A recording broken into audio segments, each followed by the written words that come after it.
In this video, we'll solve questions 7 to 13 of IELTS Reading Academic Test 1 from Cambridge Book 17.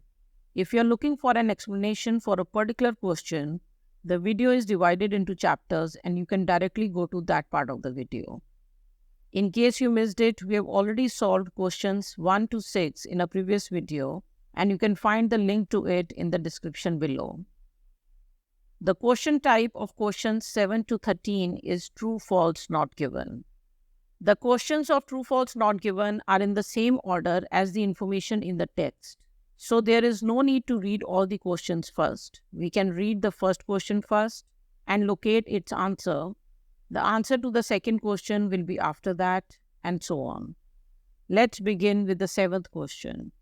The question is, other countries had built underground railways before the metropolitan line opened.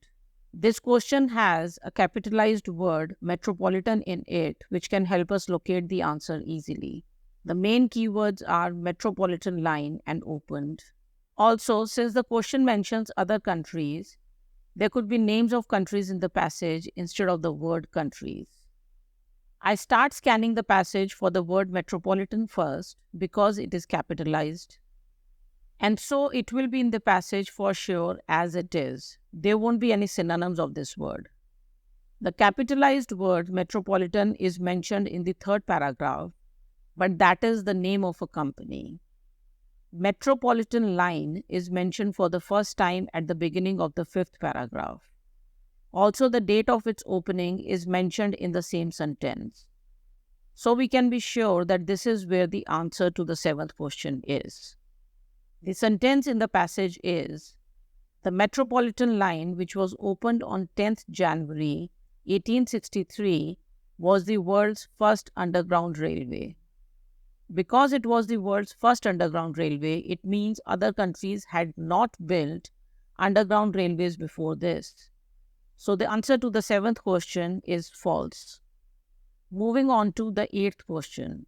The question is, more people than predicted traveled on the Metropolitan line on the first day.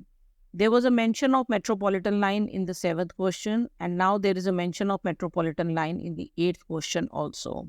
To predict means to forecast, that is to make an estimate for the future. We had found the answer to the 7th question in the first sentence of the 5th paragraph. We start with the next sentence. It starts with on its first day. So clearly the answer could be here.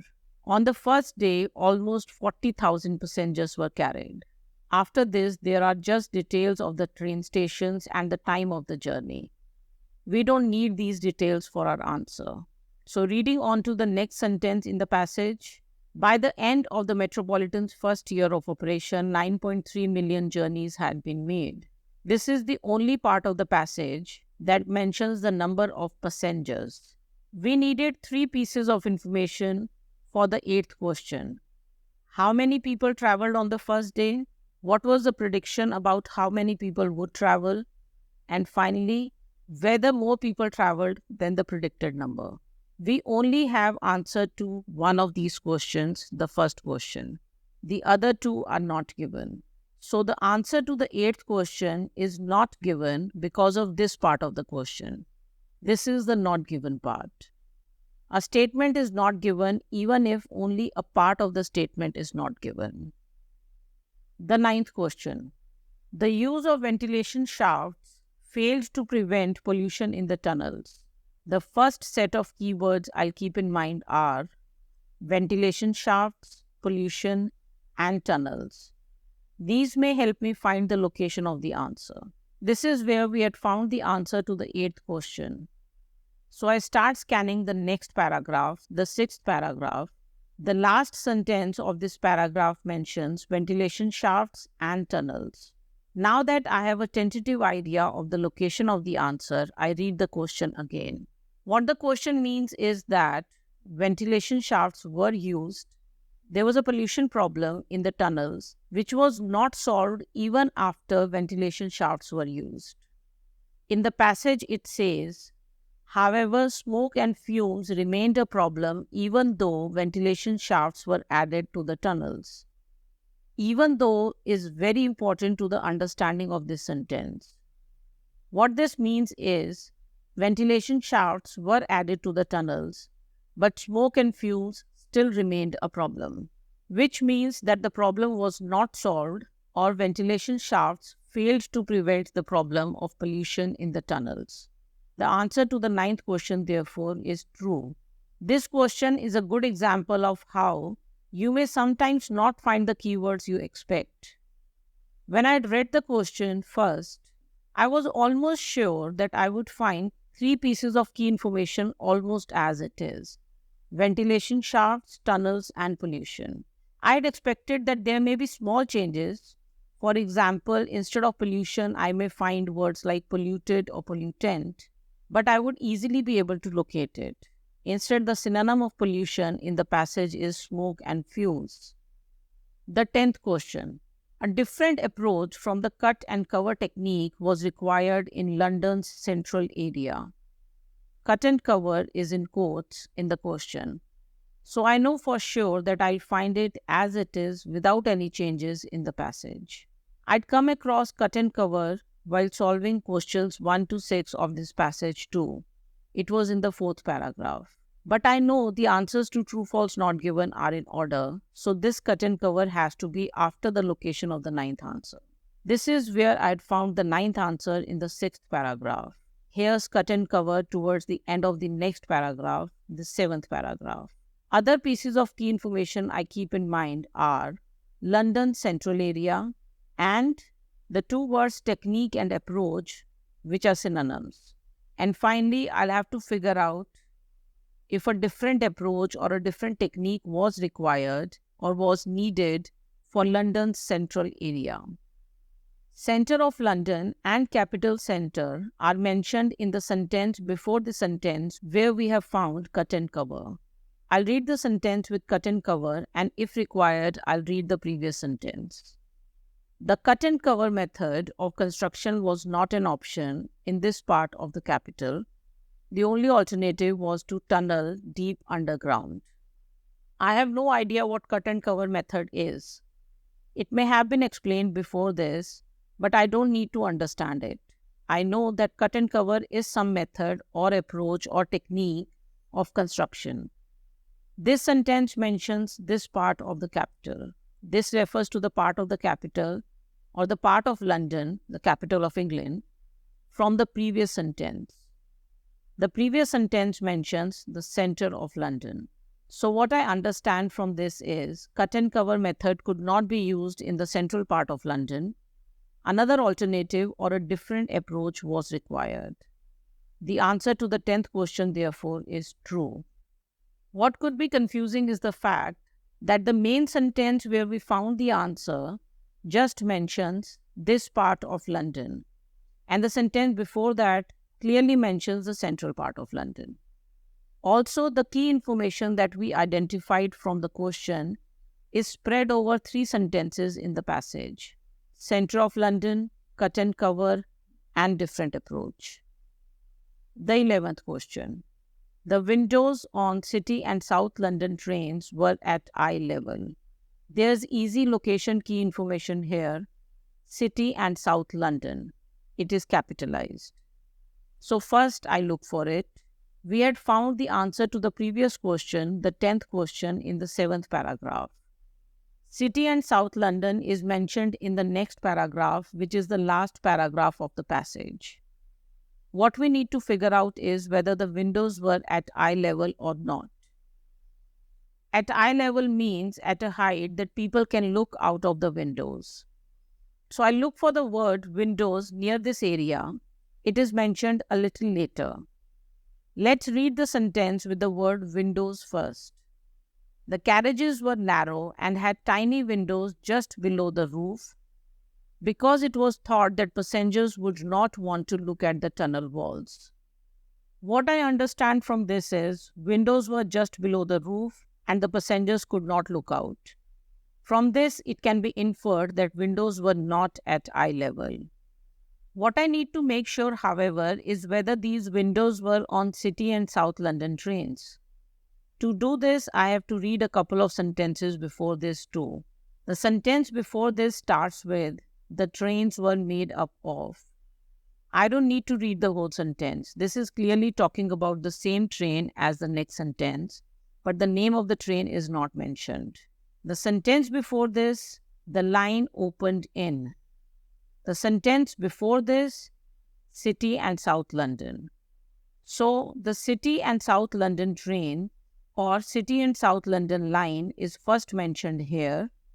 After this, these sentences starting with the line, the train, and the carriages are talking about this train only. Therefore, the windows which were not at eye level were in the City and South London train. The answer to the 11th question, therefore, is false. What could be confusing when looking for this answer is the fact that the name of the train is mentioned much before the mention of the windows. And one major confusing factor is the City to Stockwell mentioned here. If you assume that this is a different train or line being talked about, you could think that the windows are of this line and you could mark the answer as not given, thinking that there is no mention of windows of the City and South London train. When I try to understand the connection between different sentences, I just read the beginning of the sentences. Usually, I do not read the complete sentences or all the details. This is very similar to the technique I follow when working on list of heading questions. This sentence mentions the train we are looking for. The next sentence starts with the line, clearly referring to the same train. Then it mentions which stations the train ran from. So the mention of City to Stockwell in this sentence is just telling from where to where this train went, the City and London train. The sentence after that starts with the trains, again the details about the same train, and then the carriages are the carriages of the same train. The 12th question now. The City and South London Railway was a financial success. We are talking about the same train or railway line as the previous question. We now need to find out if it was a financial success. That is, if it made money or if it was a profitable project. This is where the answer to the 11th question was. So I start looking for any mention of finances or money after this. Here it is, did not make a profit. The complete sentence in the passage is, although the City and South London Railway was a great technical achievement, it did not make profit. So it was not a financial success. The answer to the 12th question is false. What could have been confusing is if the City and South London Railway had not been clearly mentioned in this sentence. This is the problem we faced when looking for the 11th answer. But it is clearly mentioned here, so it's not an issue. Moving on to the 13th question. Trains on the Twopenny Tube nearly always ran on time. Nearly always means almost always. Ran on time means came and went on time. That is, they were not late or early. Twopenny Tube is capitalized and it is also in quotes. This is easy location key information. Also, we are anyway almost at the end of the passage. So this won't be difficult to locate at all. Here it is soon after where the answer to the 12th question was. So did the trains run on time or not? In the passage it says, began operation using new electric locomotives, very popular, new railways and extensions were added. There is no mention of whether they ran on time or not. It does mention that it was popular, but that does not mean it ran on time. The answer to the 13th question is not given. Notice the location of the 7 answers we just worked on in the passage. And these are the locations of the answers to questions 1 to 6 of the same passage. More often than not, there are many parts of the passage that you don't need to read at all. To ace IELTS reading, it is crucial that you know the different question types and the features of these question types. When looking for answers in IELTS reading, you need to know the question types and their features. This helps you in locating the answer This may also help you in deciding which question type to attempt first. Identify keywords and phrases. These help you in locating the answer as well as in confirming the correct answer. When you read a question, pause and understand it properly before you start looking for the answer. This is especially important because the language of the question is usually easier than the language of the passage. Hope this video helped you. If you found this video helpful, please give it a thumbs up and consider subscribing to the channel for more IELTS preparation content. Don't forget to check out other videos where we have solved the rest of the questions of this reading test. That's it for now. All the very best.